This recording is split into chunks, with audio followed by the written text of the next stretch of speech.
It's time for the Newsmaker Show on News Talk AM 1480 WLEA. Here's Kevin Doran. Welcome to the Newsmaker program on this Thursday morning now. When we talk to Chris Kopff, our regular Thursday guest, we must record the program the night before because Chris is in a time zone, 2 or 3 hours away? Yes, 2 hours, yeah. And it would be a little difficult for him to get up that early. Now, Chris, I'm not suggesting you sleep too late, Chris. The Vatican was objecting to the guests that Obama was going to invite to the reception last night. I don't know how it turned out, and I guess at this point you don't know either. But Obama was pushing a special agenda. He always does. But he was going to tell the Pope, in effect, stick this right in your ear, Pope. What was he going to do? Well, although they do agree on some issues, for a meeting at the White House, he had invited transgender activists, the first openly homosexual Episcopalian bishop, an activist nun who disagrees with the Vatican on abortion, and there were, it was felt that he was trying to send a message about LGBT issues and other sexual issues, but especially homosexual issues, to basically embarrass the Pope by having a bunch of photo ops with people with whom he and the organization he heads, Catholic Church, is in disagreement. You heard my expression. Here, Pope, stick this right in your ear. Yes. That's rude, Why not? He's going to have a big dinner for the Chinese premier. Why not bring in some of the people from Tibet and some of the people whom the Chinese have persecuted? Yes, and they include Christians, by the way. That would be one reason why Barack Obama would not do it. Yeah, he wouldn't do that. No, he's not going to bring in persecuted Chinese Christians at a dinner for the president of China for two reasons. One, because it would embarrass the president of China, and secondly, because it would give publicity to Christian persecution. Now, Donald Trump the other day, and I know he's that you admire a great deal about the guy, Donald Trump said that Christians in the United States are being persecuted. Do you agree with that? He said there's a war on Christians. Yes, that's right. The war on women was an attempt by the Democratic Party and the left to come up with the best, on the basis of the best defense is a good offense, was to counter the war on Christians, which was done by trying to make people under Obamacare pay for procedures like abortion, with which many Christian churches are in fundamental opposition. I'm a Catholic. I've never denied that or tried to hide that. You're a Lutheran. You deny it now, right? Yeah, and you're a Lutheran. You've never tried to hide that. And I know the particular Lutheran denomination you belong to has the same view on morals that the Catholic Church has. Do you find it insulting that Barack Hussein Obama would do that to the Pope and not do it to the Chinese? It is insulting because it is gratuitous. That is, there are a number of issues about which Obama can agree with the Pope and talk with the Pope about it, and set up a positive kind of opinion that there's a friendly interchange going on. And instead, he tries to embarrass him. The Pope is in America to visit a Congress of families. There's some very positive things that are going on with this visit, and Obama wants to set up a situation where the Pope is embarrassed by photo ops that could be, one, it doesn't represent his views, and two, it could be used to embarrass him. Because the Pope, like any other political figure, has enemies. Obama, he certainly is rude, among other things. You don't invite someone to your home and then intentionally bring in their arch enemies or those that most disagree with them. You just don't do things like that. No, if you're setting up a party in honor of somebody, and after all, if you're having a faculty party for just a couple of departments, you invite everybody in those departments, even those that are feuding. But if you have a party in honor of somebody, you don't invite the people who are feuding with them, right? I mean, and this is a reception in honor of the Pope, therefore always trying to make some political point. I mean, at this stage, Josh Earnest, the spokesman for the White House, the press secretary, is trying to play it down and saying, "Oh, we've invited so many people, and I don't even know who they are." Come on. And on. You go, gee, it actually is a limited number. I mean, it does not have to include activists in areas where it is embarrassing to the Pope to run the risk of a photo op that would misrepresent his views and perhaps even hurt his efforts to create unity in the Catholic Church. He'll probably get away with it. Now, yeah. I mean, it's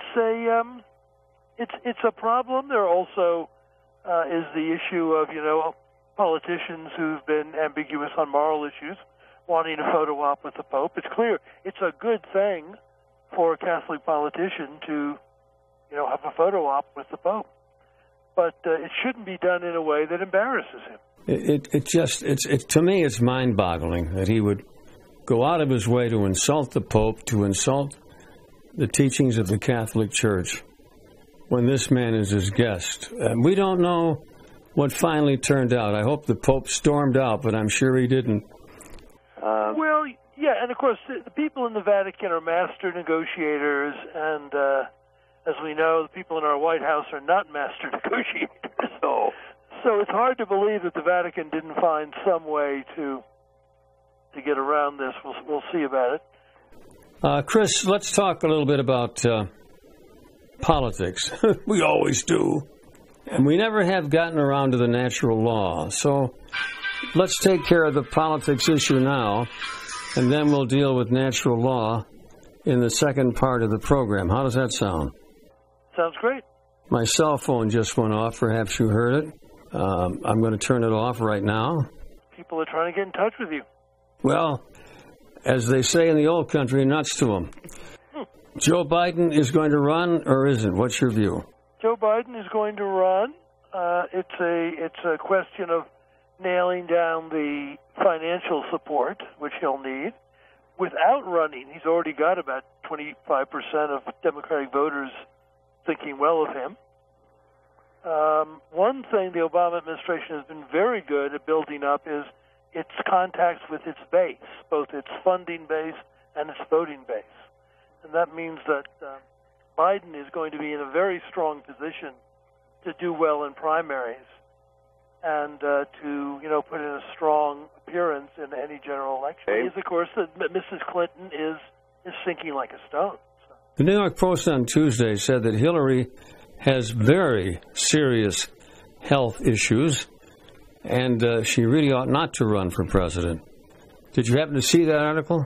I didn't see the article, but there have been rumors of that for quite some time, that a number of times she has not shown up for events when she was Secretary of State and also when she was called to Congress.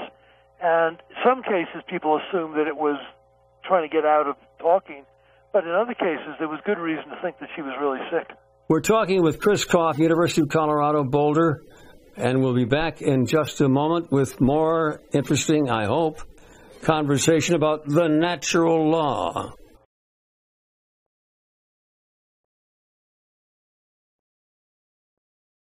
Our guest today, as he is every Thursday, Dr. Chris Kopff, University of Colorado in Boulder. And Chris, a few weeks ago, I'm afraid I got ill and was out of the ballpark for a while, out of the game for a while, let's put it that way. I said to you, let's do a show on the natural law. Well, we don't have a whole show, but we've got enough time, I think, to cover that. What is the natural, or some people say the moral law? What is it? Well, basically, to use the parallel, the God who structured the physical world and created the fine-tuning of the solar system and the fine-tuning of the genome also willed, based on the reality of what the world is like, what human beings are like, a moral law for human beings. And this is part of nature. This is part of creation. It doesn't mean that we can't use our rationality to figure out, speed limits or things like that. But the basic moral law is built into what it means to be a human being living in the world we live in. And that's something that no congressional vote can change, that no Supreme Court vote can change. Well, I don't know what good it does to tell me, but you better tell those 5 lawyers in Washington because they tried to change the natural law. They were talking about the natural law, yes, in trying to redefine marriage. Again, we're talking about a fundamental human institution which is fundamental in every society. It's not just something like Americans play baseball or we call football and not what the English call football and things like that. It's not a cultural phenomenon. It is basic for every known society, and there are certain rules and constraints and also positive elements, too, that are part of marriage. It's fundamental. It's the end of Genesis chapter 2. It's the beginning of Aristotle's Politics, the family. So the classics and the Bible agree here completely, and so does every society. And 5 people on the Supreme Court thought they had the right to, the ability, the power to rewrite the moral law. And the bad people in our society are the people who say, no court can change the moral law. And by the way, we actually celebrate a national holiday every year for someone, Martin Luther King Jr., who said in a letter from the Birmingham jail, a law that is against the natural law is not a law. It's wrong. It's about Dr. Martin Luther King. That was Martin Luther King. Mm-hmm. Again, we're sticking this poor woman in Kentucky in jail for simply following the same rule. I mean, Martin Luther King got put in jail, too, admittedly. He wrote the letter from the Birmingham jail in jail. But the point of being there was that the moral law is the definitive background to all law, or all specific laws that actually work it out. And no law, and of course the Supreme Court decision is not a law. It's an opinion. It is certainly not a law, and to call it the law is really quite a mistake. But anyhow, the Supreme Court cannot overrule the universe or nature or God, nature and nature's God, as Jefferson referred to it. And the not very well-educated but highly articulate woman in Kentucky who refused to go along with the Supreme Court decision has the moral law and millennia of philosophy and the letter from the Birmingham jail on her side. Unfortunately, she's not the most articulate spokesperson for that. For someone with her education and background, she is amazingly articulate, but yes, she is not someone who's been to law school. She's not someone who has been to a good school in which one learns to speak well. But when she sometimes chokes up and on, but she has been, I think, amazingly good for an ordinary American. Usually ordinary Americans are embarrassing when they try to express themselves. She slipped up and on, but she's also been very clear about the issue we're talking about, which is that there is a moral law which cannot be overturned by a 5-4 Supreme Court vote. Now, let's get into some other areas. Do you really need a law to know that murder is wrong? Answer, no. Moral law tells you, natural law tells you that you cannot kill somebody except in self-defense. Yes, and we also, the Ten Commandments to that extent reflects the natural law. Right. When did the natural law cease to play a role in American jurisprudence? Yeah, great question, and I'll give you the answer given by Carl Richard, who's this great scholar at the University of Louisiana on the founders and the classics of the 19th century. He says the Civil War made people lose their faith in the natural law. It was so destructive. It was so violent. So many people died in it. There was such massive destruction. In any war, there are deaths that seem meaningless, and there was a lot of it. And the people like Oliver Wendell Holmes Jr., one of the great liberal jurists of the early 20th century, he specifically said that it was his experience in the Civil War that made people think that, even the most obvious moral good wasn't worth the awful destruction that took place in that war, and so they lost their faith in the natural law and began to just find specific solutions to specific problems.